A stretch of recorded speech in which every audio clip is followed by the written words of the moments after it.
This week, episode 290, I'm your host, Joe Hozempa.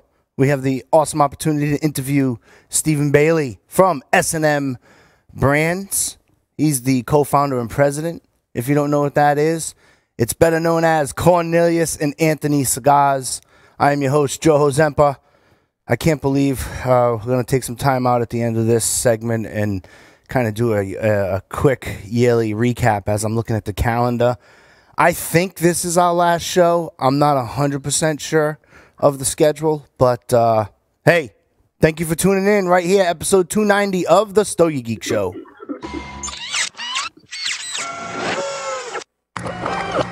This is a Security Weekly production. Broadcasting live from G-Unit Studios in Rhode Island, it's the show where cigars burn slow, ashes fall fast, and cocktails flow steady. It's the Stogie Geek Show. Welcome, everyone, to the Stogie Geek Show. Joe and I are already silly. Oh, yeah. Joe Hozempa, a.k.a. Joe Hollywood, is here with me in studio. I'm fired up. Event and Cigar Club, located in Warwick, Rhode Island, is a great place to enjoy a drink and a cigar. Stogie Geeks listeners can find a $5 off coupon on our website by clicking the HCC logo. Welcome to episode 290 of Stogie Geeks. I am your host this week, Joe Hozempa. If you want the bio and show notes of this show, you go to stogiegeeks.com/290. You will get all the information you need to know about the person we are about to interview. His name is Stephen Bailey. He's a co-founder and president of S&M Brands Cigars and Cornelius and Anthony. Cornelius and Anthony came here to the Northeast, and I certainly have my favorites, and we're going to talk about them. Welcome to the show. How are you, sir? I'm doing fantastic, Joe. Appreciate the opportunity, and it's a privilege to be back on the show again. Yeah, absolutely. I was doing a little bit of research before the show, and my producers tell us that you were on the show at episode 225. So if you are new to Stogie Geeks or want to catch up on Cornelius and Anthony when they made their debut here on the Stogie Geek Show, you just go to our YouTube page or website, type in episode 225, and away you go. At least, Stephen, you and I are the same when we say, I think I was on this show. It was a blur. I know I was here. We know you were here because the producers said both of you were here. You know what that means? I just want to take a couple seconds. You know what that means? When you don't have some of those details and stuff like that, it truly is a testament to that. You love what you do, and you do what you do in the moment. And do it every day. And unfortunately, unfortunately, I'm not a drinker, so I can't even blame it on drinking. So. I can't believe that. Here we are, December 14th of 2018. And this might be our last episode. We might do an end-of-year review. You would have to go to stogiegeeks.com. Stay tuned to our social media to get the update on that. January 2nd of 2019 will be the second year that I've been affiliated with Stogie Geeks, and I'm just like, wow, like 2 years, like it just flew by, it so flew by. It's just crazy, we've Joe, they're paying you well. That's what it is. You're getting paid so well, it's just flying by. It is it's crazy, it's a crazy time. I can tell you, the Stogie Geeks listener, that next year we have some awesome things lined up in Q1 where we're going to get a little bit more in depth with some of the people that we interview, and also get more in depth with some of the sponsors on the show, and really get inside of their company. And I'm going to be on the road doing that. It's going to be awesome. I'm looking forward to that. So we got super cool things happening in 2019. 2018 was a blur. 2018 was a blur for me personally too. My firstborn child is my son, right? He was born on September 7th. And, obviously we go through all of that. So like 2018 has been like all baby. What are we going to do? Not what are we going to do bad, but like, where are we going now? Oh, we need a bigger house. Oh, we need this. We need that. It's just been a crazy blur. And the fact that, next week when we go and celebrate holiday, this is gonna be the first Christmas I'm gonna be like, whew, what a year, you know what I mean? And then in a good way, and then and this is also the first New Year for me where I'm really looking forward to like what next year really brings, you know what I mean? And like this is the time of year, the QuickBooks for the business is a mess. Things are, I got to reconcile all of that. I got to get things done. Haven't even started Christmas shopping. I did start on Black Friday online and then Cyber Monday, but I'll be totally honest with you. I bought like all stuff for myself.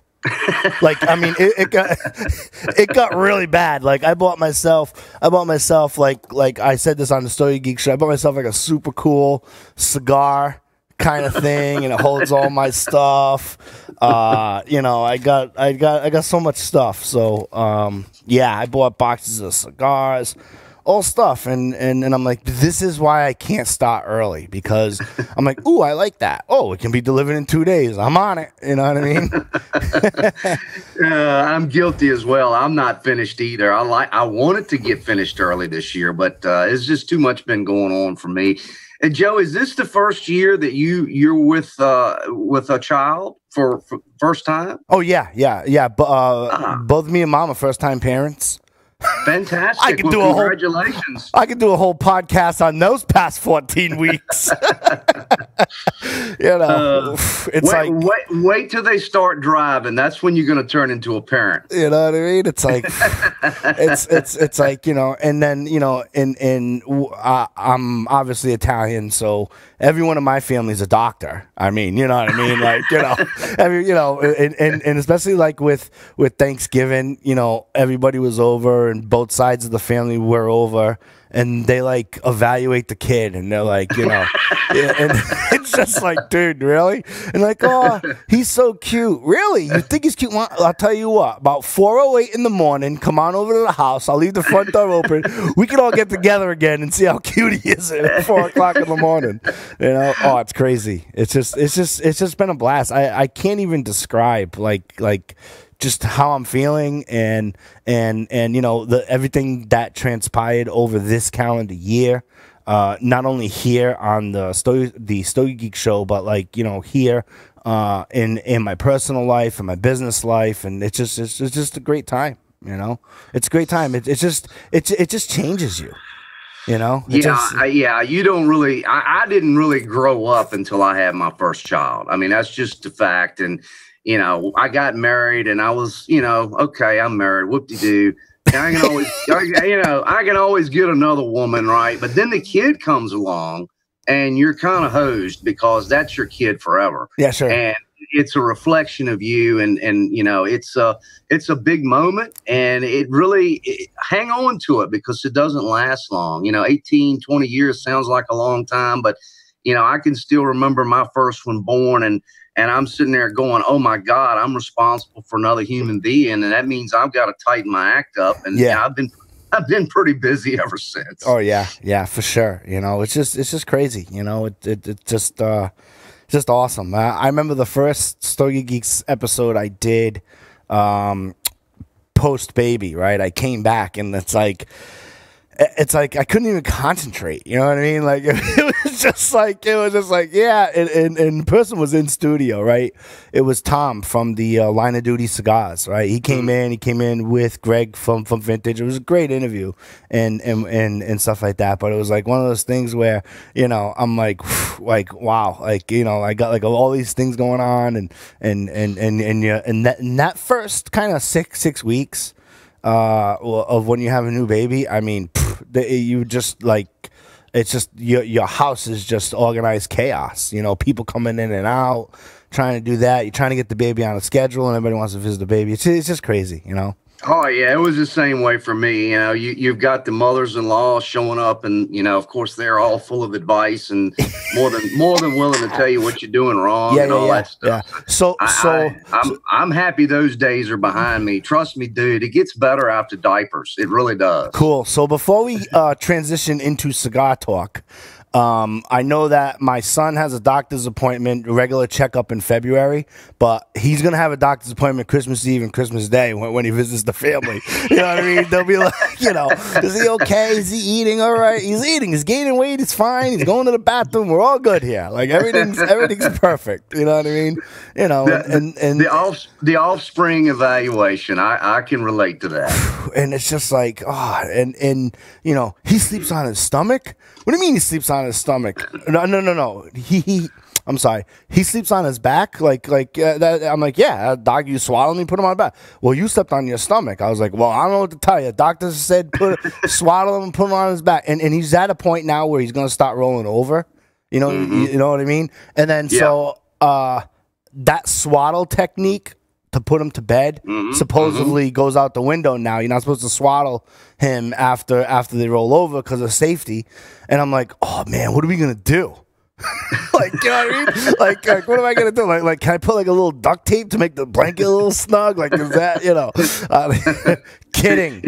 We don't need anybody sending this DCYF. Next thing you know, Saturday morning.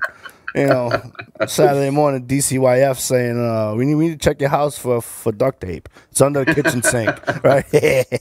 Anyway, thank you for just allowing me to just have my dad moment. I appreciate it, you know? Oh, I love it. Absolutely. You know, I appreciate it. Some of the Stogie Geeks listeners are going to say, wow, he was more scatterbrained pre-baby, let alone post-baby. That explains a whole hell of a lot. Yes, I'm not taking any crazy drugs or anything like that. I'm just a happy father. Like I can't, you know, I put boxing gloves on him. I'm a boxing fan. I still box. And I put, he got, a gift that have boxing gloves, and they have our last name on it, so his last name on it and whatnot. And like, you know, I have him lie down and have the boxing gloves already and going like that. A couple more weeks, mom goes back to work. That flew by, 17 weeks off like that. And yeah, it's just he's going to the gym. He's gonna sit in his little boppy and you know, hang out with the other babies that visit the frequent the boxing gym. You know, it's awesome. It's just so cool. That's a great place to raise a child. I mean, obviously in the gym, and he's going to pick up some stuff there. Maybe a good right hook or something. Either that, but see, what I like about boxing gym or the MMA gym, there's no real fights in there. You know what I mean? Right. Like nobody picks on anybody. Nobody talks crap. It's perfect. And I'm gonna take them everywhere except for the cigar shop, and then we'll have to figure out something like that. But the owner of another cigar shop here in Rhode Island has a son, and he's like, oh, you know, as soon as Bethany goes back to work, you know, we can hang out, and you know, we have to do non-cigar stuff. So I'm kind of looking forward to that because I can hang out with my cigar friends, but not at the cigar shop, and it's gonna be cool because we're all gonna do like a baby club or something like that. It's gonna be awesome. You know That's awesome. That's good times. Now, what we need to find is a cigar club member whose kids like 16, 17 and can watch all our kids. You know what I mean? And then she can make money and then we'll go to the cigar shop. But, you know, oh boy, yeah. Then when mom watches this show a couple weeks later, I'll be getting a wrist slap. You're not having anybody babysit, right? You're going to get in trouble one way or the other, Joe. I get in trouble every day. Every day I find a way to get in trouble. If it's not at home, it's certainly here at work. That's for sure. I always get in trouble. But anyway, take us through how your family has been in the tobacco industry. You're third generation, correct? I'm actually fifth generation, and my son is sixth generation. And you know, people say, "Well, how does that work?" My answer is, we're too stupid to quit. You know, this is just we really don't have anything else. We have enough intelligence to do other than work tobacco all the time. Well, it's not a bad gig. It's all I know. I hope not. It's not a bad gig. And take us through some of that transition, kind of like, what it was like, when you were a kid and growing up and Sure. Was this naturally something that you always wanted to do? Because personally, me, like, my father was a chief in the Navy, and my mom is a property management director for the airport corporation here in Rhode Island. So, growing up as a kid, my father was like, you're not joining any military. You're going to go to college and do what you got to do. And so, I never really followed the footsteps of my parents, you know what I mean? And what I've noticed that is some of the other interviewees that we get, there kind of is a mixed bag. There are some that are first generation, especially when it comes to the newer cigar companies, where they're first generation and, they got into it themselves. Others have the opportunity to be grandfathered in, so to speak, so take us through your journey. Sure, Joe. Thanks. For me, I grew up on the tobacco farm. I grew up right where multiple generations of my family has grown up and grown tobacco. Within 2 miles of where I'm at right here, my great grandfather, at least, maybe before him, but we haven't been able to really pinpoint that. But we know my great grandfather was here and he was growing tobacco. My grandfather continued to grow. My great grandfather, my grandfather, my father. I worked in the tobacco field all my life. My first memories was growing up at the end of a tobacco row, waiting for my mom to come back from the other end. So my mom and dad, they were in the farming industry, and really, as far back as I can tell, that's kind of the way it's been. Really, not only on my grandfather's side, but as well as my grandmother's side. Mm-hmm. So it's just, it's just in my blood. It's all I've ever known how to do. It's the only thing and to say that I wanted to do this, well, I don't know how many folks at the age of 20 years old really knows what they want to do in life. Sure. I can relate to your child stories, because for me, growing up in a tobacco field and growing up on a farm, and my dad was really, and has always been, very motivated to grow, one way or the other. So his business started on the farm, but it migrated to a tobacco auction warehouse. And when I was 12, I started helping him there.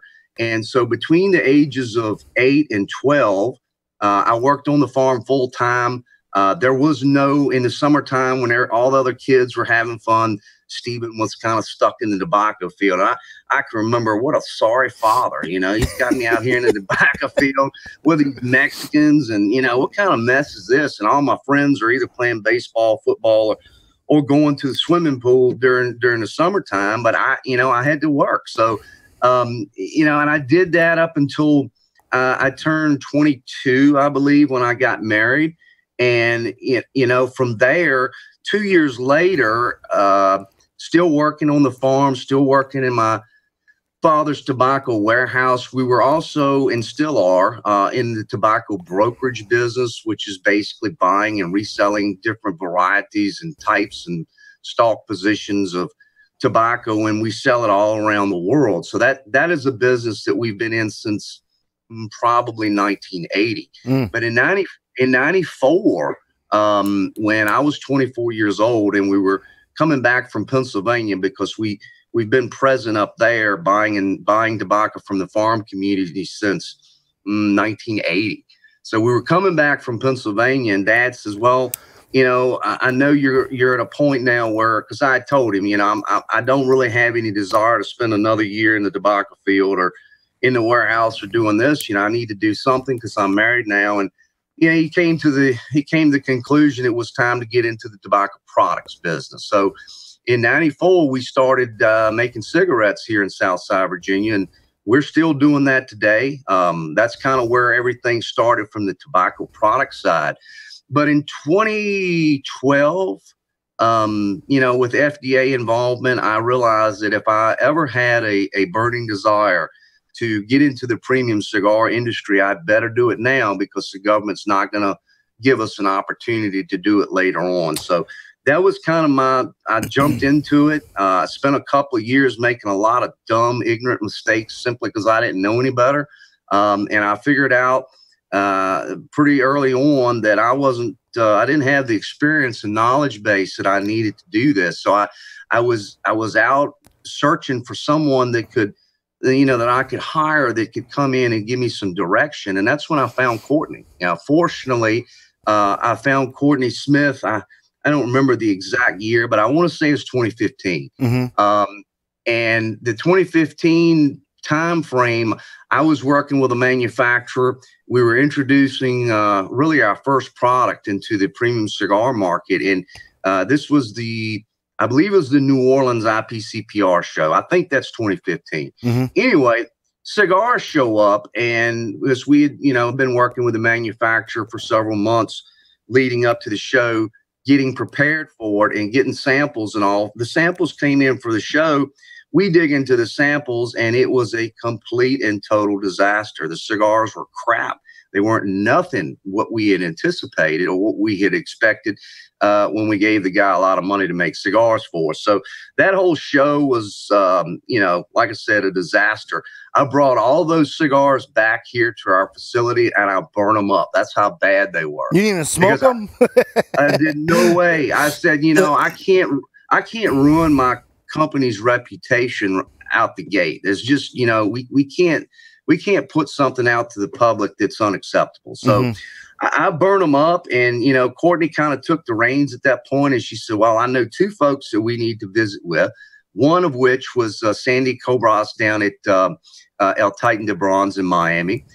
We went to see Sandy, and she started making product for us soon thereafter. And I also got on a plane and flew down to Nicaragua and spent some time with Eric Espinosa and Hector down there. And both of those guys, have been a big help to us and given us direction and helping us blending and, a lot of different aspects of the industry. But they've been a big part of our success. So those two manufacturers is really what got us going in the right direction, along with, with Courtney and her overseeing, making sure I'm not doing anything stupid, because that happens on occasion. And it's been a lot of fun ever since. Mm-hmm. You brought up a lot of great points that I was trying not to interrupt you, right? We're gonna go, I guess, in chronological order. When you had pivoted to the conclusion on the FDA, I'm assuming that, and please correct me if I'm wrong, that you've had experience from the S&M brand side with FDA regulation when it comes to the cigarette tobacco. That's true. Right?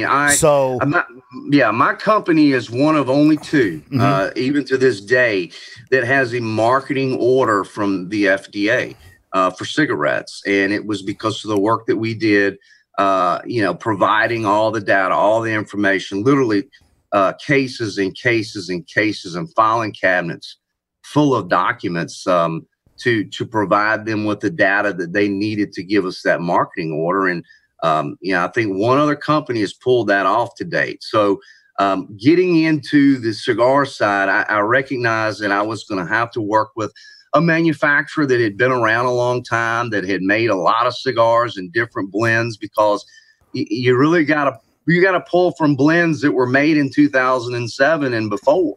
So that's really where the connection with El Titan de Bronze became so critically important, because they've been in business for a long time, and we've been able to partner with them and, have access to blends that companies my size that are just getting in the cigar business are not going to have access to. So, we're very fortunate that we were working with them, and that solved our FDA problem for cigars. Mm-hmm. Yeah. That's an ongoing argument that I've been having probably since 2014, 2015 myself, either here on this show or on other shows. And I mean, it's like, what do you do, right? Obviously, whatever they say is going to be the go-to, right? The gospel, you know, and then whatever they say is going to be the pivot point for small companies or large companies, all companies, right? With that regulation, I mean, you know, alcohol, tobacco, and firearms, highly regulated, sure. There, all the different rules apply per state, et cetera, et cetera. Even for shops that I know that want to get into that online game, you know, can't ship tobacco to specific states. You know, it becomes a challenge. So basically, from my takeaway from what you're saying is that, hey, you know, we experienced this before in another industry that my family has been here, and in regards to the premium cigars, you just kind of got to wait and see what they're gonna do. And exactly what the consequences are going to be. And, you know, I watch numerous, I've heard numerous, we have the opportunity to interview a ton of people, obviously, right, within the industry. And most of them still say that I specifically don't look at it the right way. Because my whole take on the FDA is this, right? They've thrown out that $275,000 post predicate date challenge or fee that they have to have so that their tobacco can go through the process of being regulated, right? Yes. And a lot of people, both in and out of the industry or cigar enthusiasts that I meet either at different shops from Stogie Geeks or shop owners. And they're like, well, you know, where do you think that number comes from? And like, I honestly feel that number comes from the original batch of what it takes to quote unquote come into market for premium tobacco, premium cigar tobacco. And what I mean by this, hold on, I didn't do my disclaimer. The views expressed in the show do not respect Stogie Geeks' management in there. This is Joe Hozampa's disclaimer, right? So all right, it's done, right? I take care of that, right? So you know, so they do, so they that's the number, right? You release a cigar, you try to get to 250,000 sticks, you go and get yourself some distribution, either be it broker or inside rep, you go through your first round, then you get close, then you order a second round, it's another 250. Regardless of if that fee is going to be applicable or not, any industry, they're going to pass it on to the consumer. Yes. Right. So yes. I mean, any industry. This is not a cigar. You know, I'm picking. You know, so realistically speaking, it's been proven in the cigarette industry, in the alcohol industry, in the firearms industry, in the canned corn industry, that if your corn is 40 cents higher, and you're not going to boycott. You're going to use it for your family.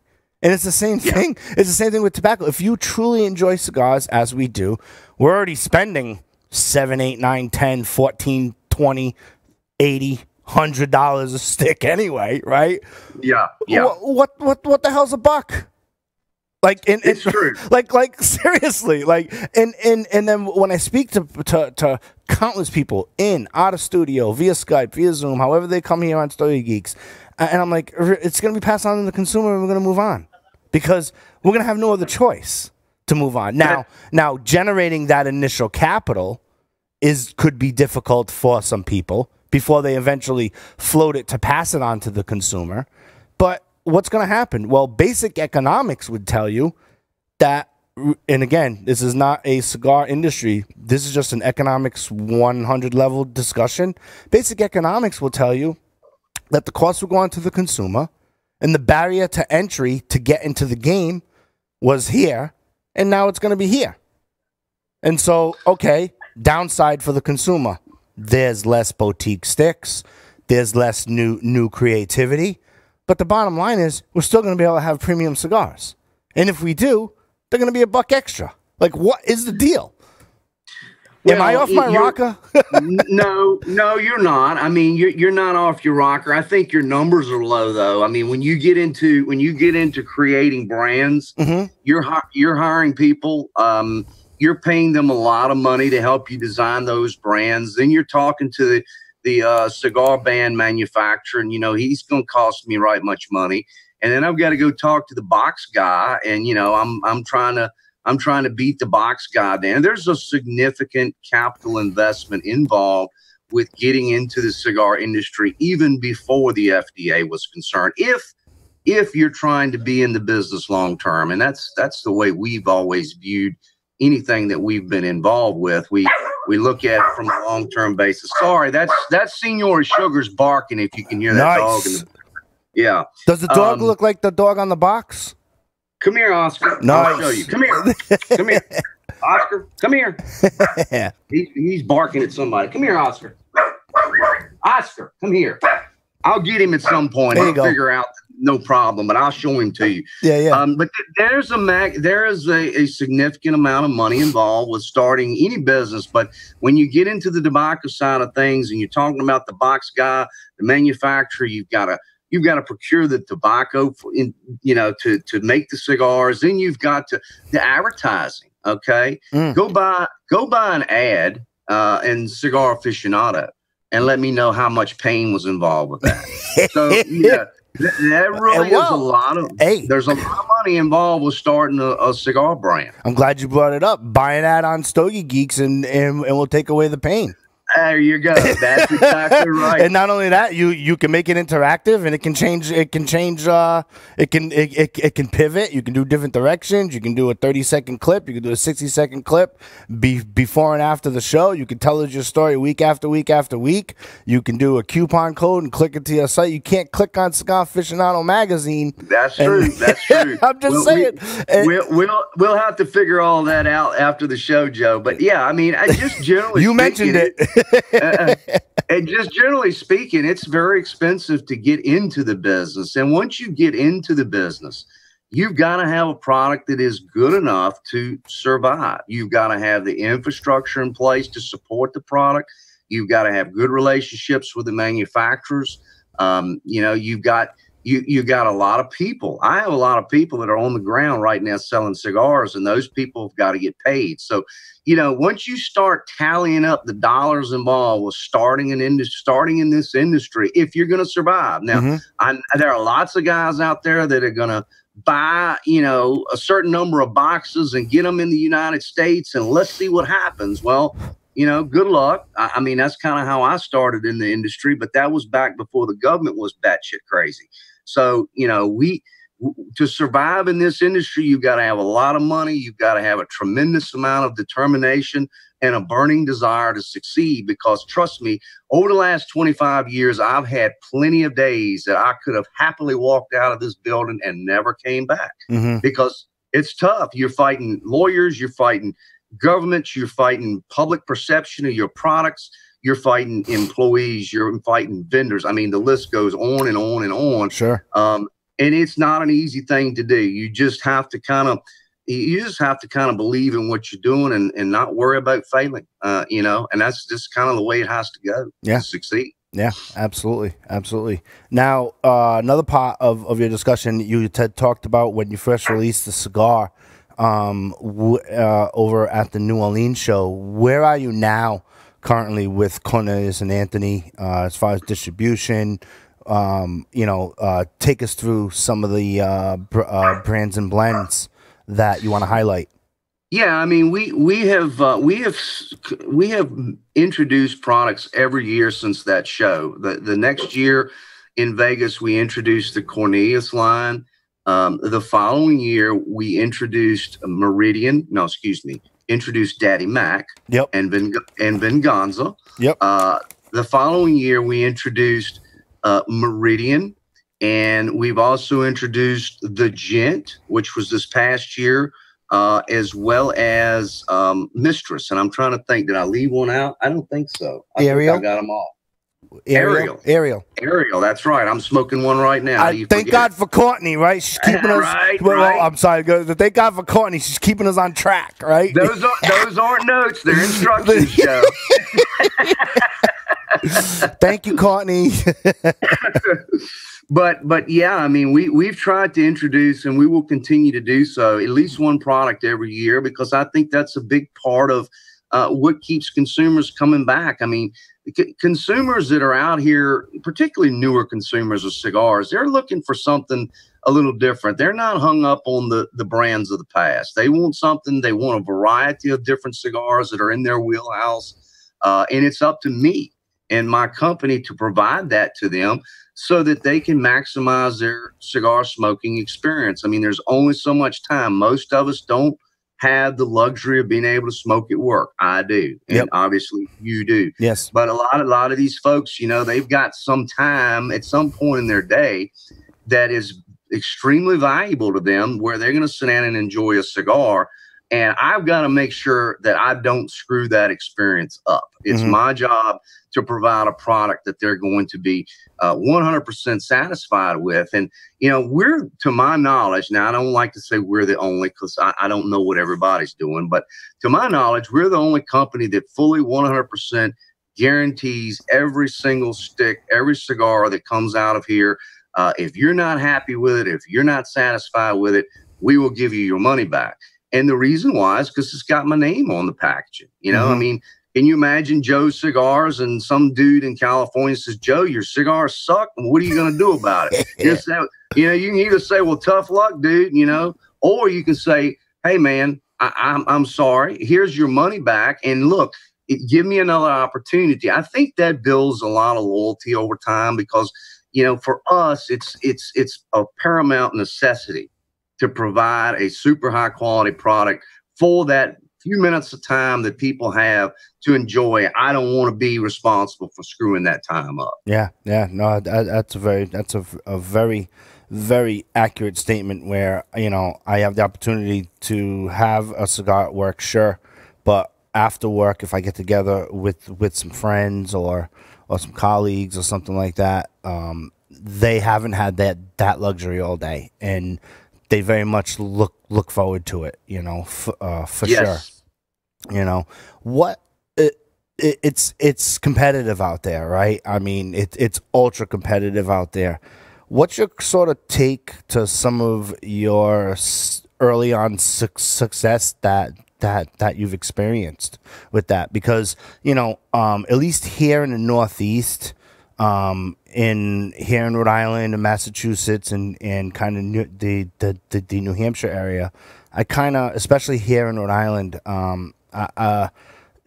when the cigar enthusiast or cigar customer of the particular retail shop comes into the doors, Cornelius and Anthony certainly has been in the round robin of discussions here throughout 2018 for sure. You know, a lot of people like from the, you know, if you could say word on the street, a lot of people really like the Daddy Mac.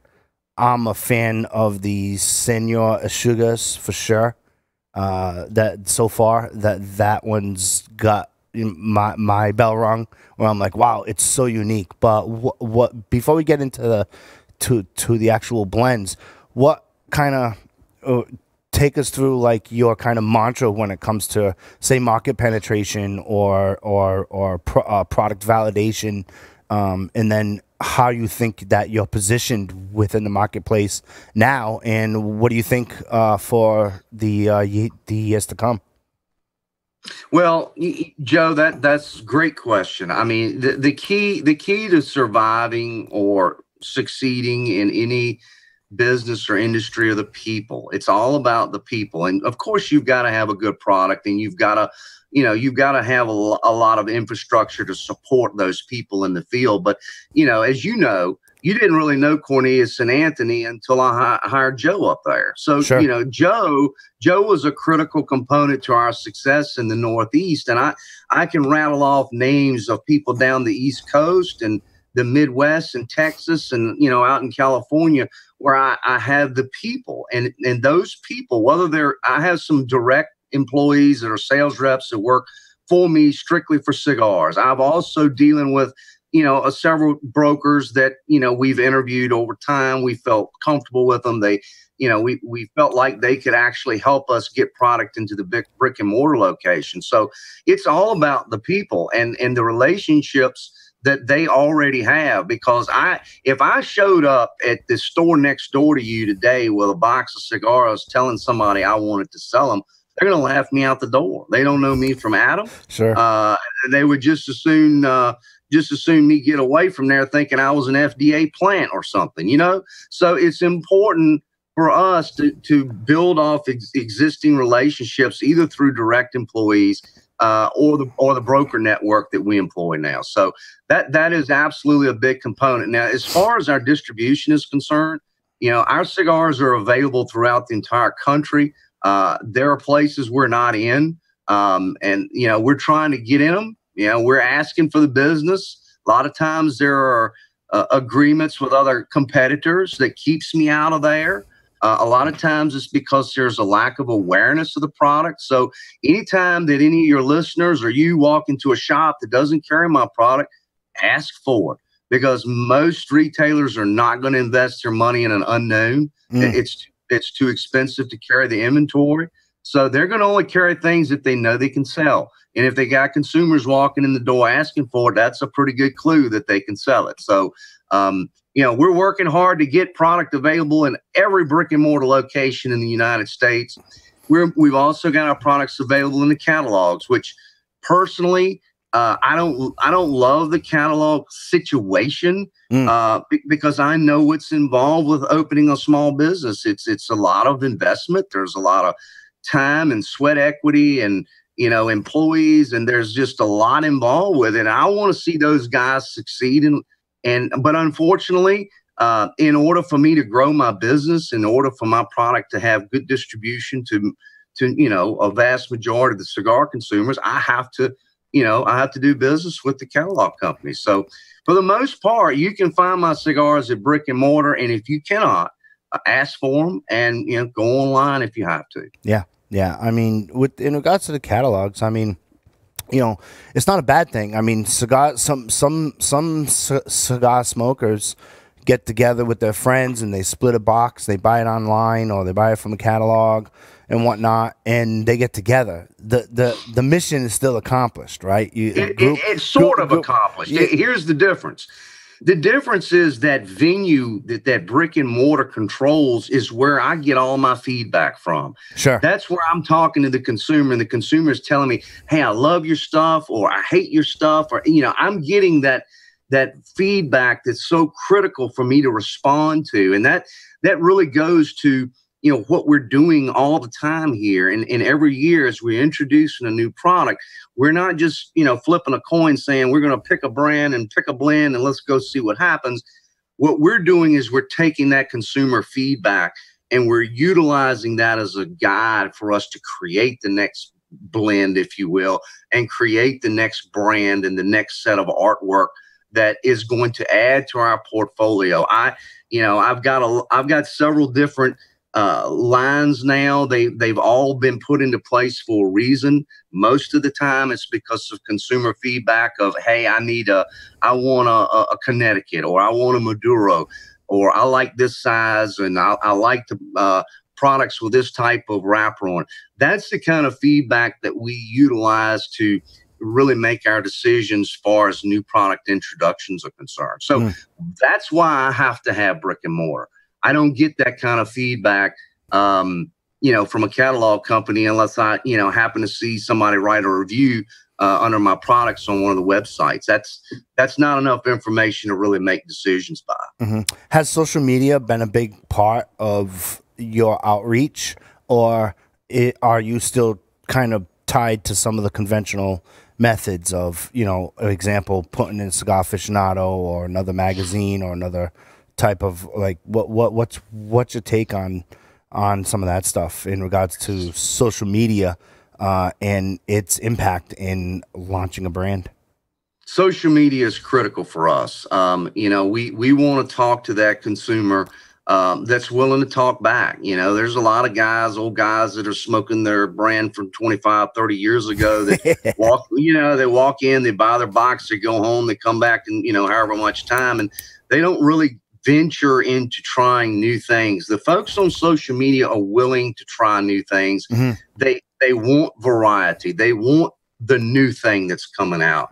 And, communicating with those people is something that we spend a lot of time. We have a person devoted to that daily.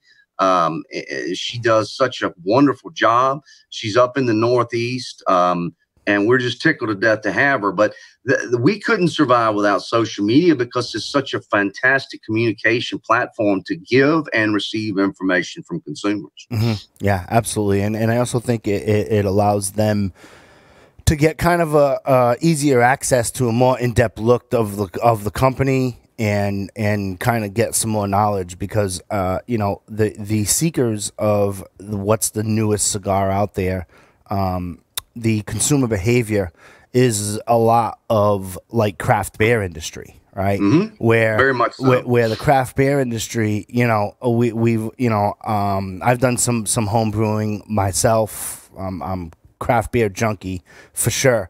What I find fascinating with the business models is like, okay, well, they go out and when they produce whatever it is that they produce, its production is lower than the demand.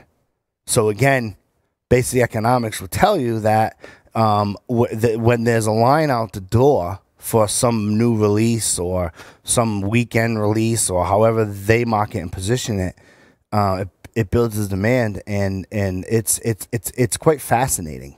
But what I notice is that that type of consumer, not only the craft beer, but how that trickles into the cigar industry, is that their palate wants more. You know what I mean? Mm-hmm. So my palate wants that creativity of the new brand that's going to come out in 2018, 2019, come on the show. So, I truly get giddy when, email comes through and it's like, can we have your address? Because we have a cigar. And I'm like, who are these people? Like, who? Like, I've never heard of these people, and they want to, come on the show and talk a little bit about the show and stuff like that. It happens all the time. And it's like, oh yeah, well, we've been around and some of them have been around for 8 years, 10. It's like, where have you been? Oh, well, right. We never really made it to the Northeast, or we really never. And then even when I travel and I go to different cigar shops, like I literally take time in the humidor to look around of stuff I have never had the opportunity to have. And again, because the demand is there, but in the cigar field, kind of like the craft beer industry, where the craft beer industry, it's demand. With the cigar industry, what I find out in my experience, it's the distribution, right? So, yeah, okay, Absolutely. sure. Every state should have people, cigar smokers, who want to try something new. It's how do you, the owner, get that distributed out in a timely fashion? And, oh, by the way, through the murky water of everyone else who's kind of pushing at the door. You know what I mean? It's like a fire. It's like a fire. It's like, if there was a fire in the building, they was trying to rush to the door, is that kind of bottleneck there. And then through that analysis, I think creates the demand for people's palates to say, hey, I want something different. And when I first got introduced to Cornelius and Anthony in the beginning of the year, had them. And then when Courtney had sent me some stuff, I ran into this Senor Ashugas. And I was like, this is awesome, right? This stick is, at least for me, this stick kind of just says, whoa, it stops me in my tracks. This is right here. This is Senor Sugar himself. Nice. And he's gonna pick him up a little bit. I just see a little nose and eyes. There you go. Gary. Look at him. Stand up, Oscar. There you go. That's awesome. That's the guy right there. That's my little sidekick, Oscar. And he's the dog that's on the Senor Sugar's packaging. The funny thing about Senor Sugar is the product was created as a byproduct of consumer demand. You know, we had a lot of folks coming to us saying, you guys don't have a Maduro in your portfolio. And, you know, we really hope you'll do something. And my objective was to find some good broadleaf and, you know, go to work. Well, good broadleaf is, it's out there at certain points in time, but it's not easy to get your hands on. You know, the more people that get into this industry and the more cigars that are made, the farm community has got some work to do to catch up so that, you know, there's enough good tobacco out there to work with. Well, when I realized I really couldn't get the kind of broadleaf that I needed to make this Maduro, I kind of settled on a San Andreas wrapper. It worked extremely well. It gave us some spice in that blend. That blend has a proprietary binder on it that's grown in the United States, and it's kind of a fix-it product. I mean, it fixes the good stuff and enhances the bad stuff for us. And you know, we've got it on several of our products. Senor Sugars, Ariel has it, Mistress, and the Gent. That's how good it is. And you know, so that's kind of where it all started. Was that we needed a Maduro. We ended up with a San Andreas wrapper because I couldn't get any broadleaf. And we went to La Zona and started making cigars. Mm-hmm. Yeah, has that been kind of your most popular, or what's your most popular? Because usually what I like is not the most popular. Daddy Mac is still our best seller at this point in time. So, you know, I guess a lot of that comes from just the fact that it's been on the market longer. You know, doing shows like this and, you know, the different outreaches that we're doing with consumers. You know, that's subject to change. But right now, Daddy Mac is our best seller. Yeah, that's awesome. It's like I said, I've had the Daddy Mac as well. I like it, but this one, the only one I have not tried from your line, I have not tried two of them. I have not tried the Ariel, and I have not tried the Mistress. So I'm gonna have to go on a search for those. You know. All right, here's the heads up on the Mistress. Is that a unicorn and I'm going on a mercy mission? Because my last interview, I was like, I can't find the cigar that you think. He goes, that's because you can only get it online. I was like, oh, that explains that. That explains everything. You know? No, you should be able to find some Mistress, but if you're not a fan of a super powerhouse strong cigar, it's going to kick your butt, man. The objective with Mistress really was I got to the point where I was tired of hearing consumers and people saying we need a stronger cigar. We came out with Venganza, and I said, boy, that's a strong one. We probably won't ever make one any stronger than that. And, you know, I had people coming back saying this just isn't strong enough. I said, okay. So we sat down with the Mistress, and I made up my mind. I said, we're going to see what these boys can handle, because that thing is packed full of Ligero and U.S. grown Ligero too. That cigar, basically, other than the wrapper on it, it's all U.S. and it is a powerhouse, and it will kick your rear end. So no kidding. Just giving you a heads up. You know, I'm looking forward to it because I love a viaje or a tatuaje in the morning, so I'm there.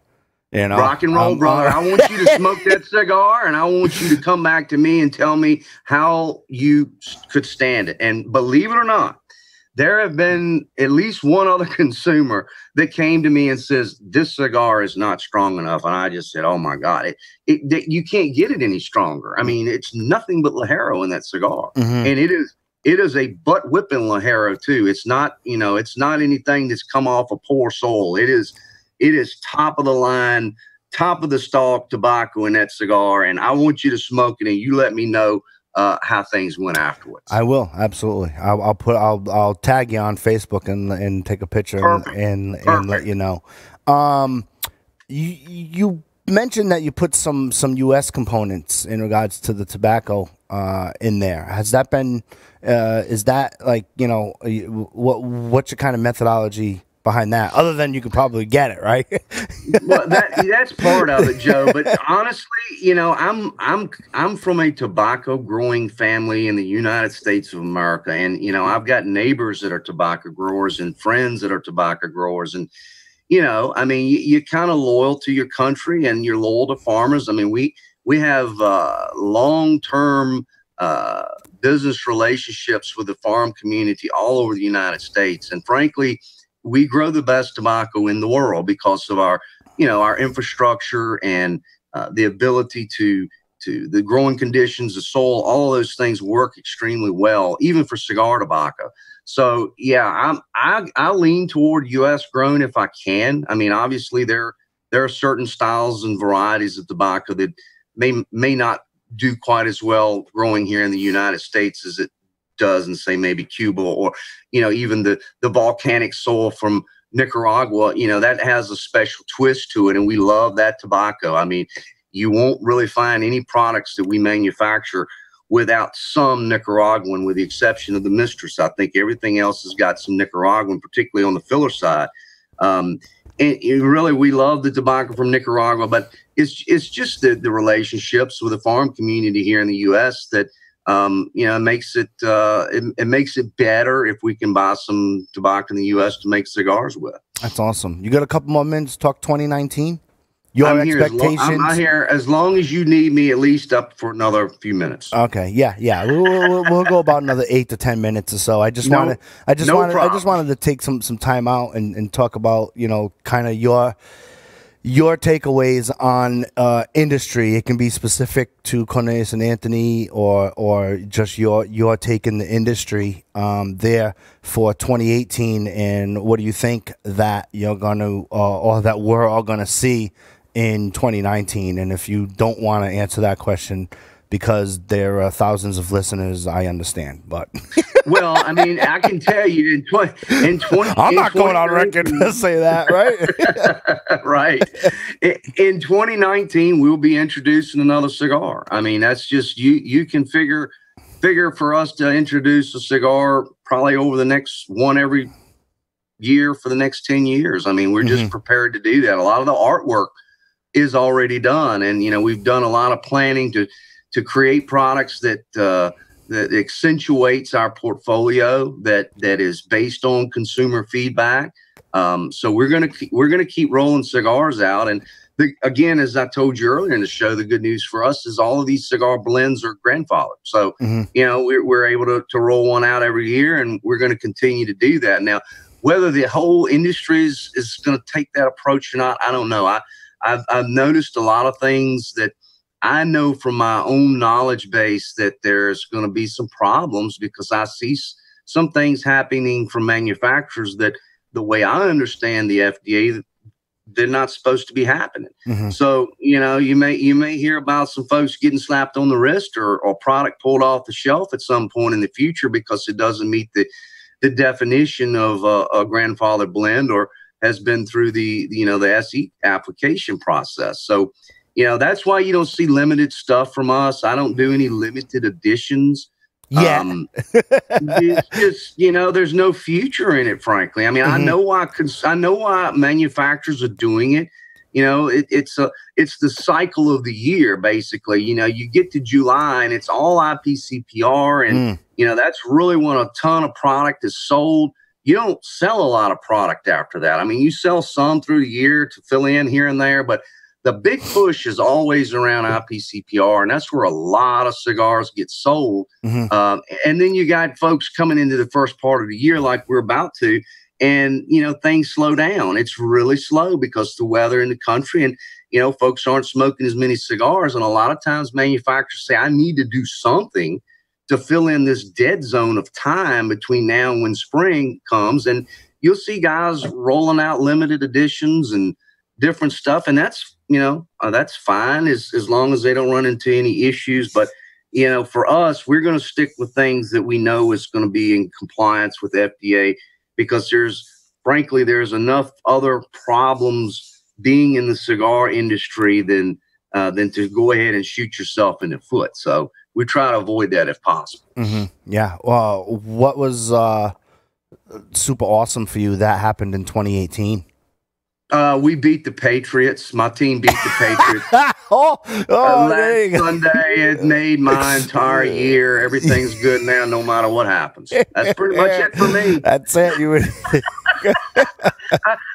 I'm a long-term Dolphins fan, so that's going to tell you a little bit about me. I'm really too stupid to find another good team, to root for. I'm just loyal as they come, and I've been through the ringer with that team since 1976. So I didn't even get to see the good years. Mm-hmm. So any of the guys up in the Northeast that have the Patriots as their favorite team, you guys don't realize how lucky you are, because it's been since 76, however many years that's been now. I guess it's over 40 years. I've been taking a butt whipping because of my Miami Dolphins. Yeah. Well, there you have it. I was expecting a industry answer, but that's cool. That's cool. I'm surprised like Paul didn't run behind and unplug the server, and then we go dark. And I guess that's a wrap for Stogie Geeks for this episode. Just tell him I said Miami Miracle. He'll know what I'm talking about. I'm sure it was funny after last week when he did his other security shows. We do seven other podcasts in the security industry. And you know how we talk right before we go live and everything? Right. Everybody was like, dude, what happened on Sunday? And he's just like, I don't know. He was just like, and I was like, dude. And then, he had a hat on, and someone was like, that a Patriots hat? He's like, no, it's not a Patriots hat. Like, it's like, and look, I've taken so many beatings over it. I don't mind dishing a little bit out once in a while. It's hard being a Dolphins fan, I can tell you. Yeah, for sure. But you can't beat the weather. Right. I've always said that. I mean, who wants to go to a home game in December in New England? I think you'd rather be in Miami at a home game. Heck yeah, you know what I mean. But it's just yeah, it gets pretty rowdy here with the Patriots, and they it's funny because even if you cascade over to the Red Sox and whatnot, like it's just expected, and it's like it's like that the fans get so.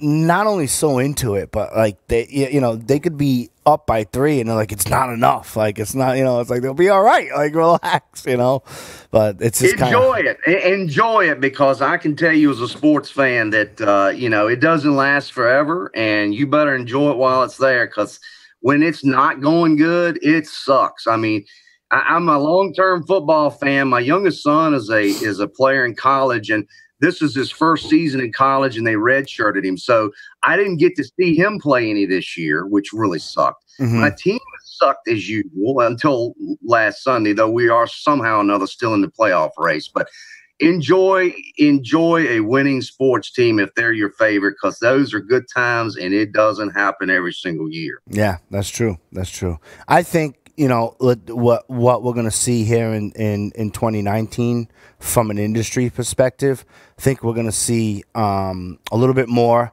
of collaborations kind of coming to, there are benefits to that for sure, especially when it comes to the marketing side. If you're looking for exposure on either end, whether you're the bigger end or the littler end of the collaboration and whatnot. I also think that the smaller cigar companies that really made a big dent, you might see some consolidation as well. And then when it comes to the classic stuff, their backs against the wall to not only they kind of have like they have to almost perform double duty, right? They have their back against the wall to keep their market share and keep their 123-year history going, that machine going. But coming into the circle, they also have to have some sort of a creativity element that, again, the cigar enthusiast really wants to see. Absolutely. And I agree with what you're saying. I'm personally am thankful that I'm not a major cigar company today, because it's just things are changing so fast. Mm-hmm. Consumer palates are changing, and the desire for variety is a constant. And just those big companies, it's the difference between turning a scooter around versus turning around a big ship. It's not an easy thing for them to do. There's so many layers of management, so much stuff that they have to go through to make decisions. Whereas, fortunately for me, I'm in a position that if I decide I want make 3 new cigars next year, well, then that's what I'm going to go do. I don't need to go ask anybody. I don't need to go to the board of directors or none of that kind of stuff. So the fact that we're fleet of foot now is great. I think it works well to the way the industry is and the way the consumer is right now in the cigar industry. And like I said, I'm thankful that I don't have my back up against the wall trying to maintain market share in this type of environment, because they've got a tough job in front of them, I can tell you. Yeah, for sure, for sure. I got one more question for you, and I'm going to give you a little context right before I let you go. I was at a cigar event this week, and one of the raffle prizes was a autograph signed Perdomo drumsticks, right? Awesome, right? Awesome. And I'm just telling this story because it drives me crazy. And they're like, "What do drumsticks like?" After they won it, they were like, "You know, what's up with the drumsticks?" And I'm like, "Dude, really? Like, have you ever heard like him play the drums?" So here's my so here's my question to you: outside of tobacco, what is your superpower? Like, if you were to give an autograph something or other, and this might be my new 2019 question, because you're the first person that we usually have like 5 questions we ask on Stogie Geeks and all that stuff. That's kind of like Paul Azadorian's thing. It's his show, all that stuff. Those are so. This very well might be my 2019 question. If Nick Perdomo has drumsticks, right, and Avo Sr., God bless him, phenomenal musician. If you ever go on any type of audio electronic jazz musician, like jazz chops up the ass, like awesome. God bless him, right? So what is your superpower? So if you were to give an autograph something or other, what would it be? Yeah. Well, I'll start with the music part. Unfortunately, I guess I've joked about it over the years. I've always told people when I died I was going to be a rock star in heaven.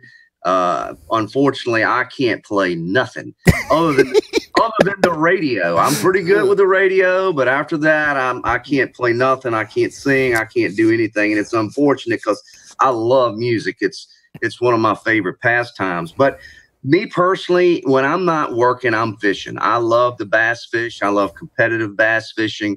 I spend too much money in bass fishing. I don't ever win much money in bass fishing. But it's just something that I love to do. It's a competitive sport. I'm 48 now. I can't really go out and put on a helmet and shoulder pads or really drive to the basket very well anymore. But I can stand on the front of the boat and sling the hell out of a fishing rod. And, I guess I would sign a fishing rod, or I could sign a fishing lure. Competitive bass fishing is kind of my go-to thing when I'm not stuck doing some kind of work. So that's my little thing. I love bass fish, and my little sidekick here, he goes with me everywhere I go. He's on the boat with me. He's excited about every fish I catch. So it's pretty good times for me. It's a good, peaceful, clean environment. And I mean, even Jesus liked fishermen. So, hey, there you go. Thing. Perfect. Yeah. Perfect. Yeah. Oh, well, what is it on Facebook? I don't have it open. Are they? They're what? Yeah, I'm the new daddy. I'm the new Daddy Mac, right? That's it. Did Steven hear that or no? He doesn't hear the comment? I heard it. Yeah. Oh, okay. All right. I didn't know how that all technology works. I'm so used to it. Like in the radio world, you can just bark in my ear all you want. I'll say it. But yeah.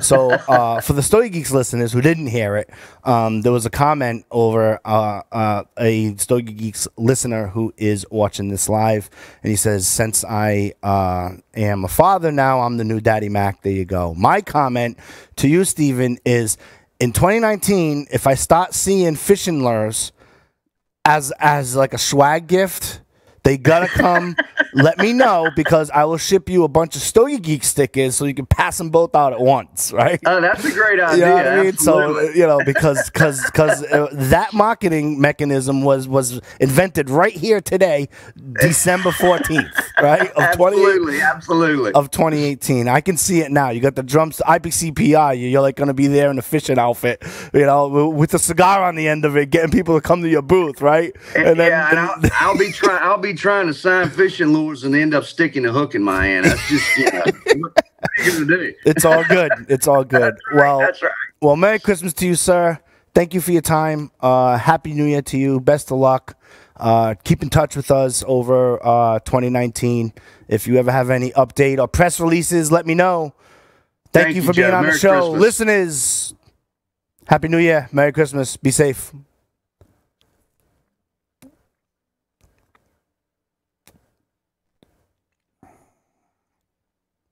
Are you still there?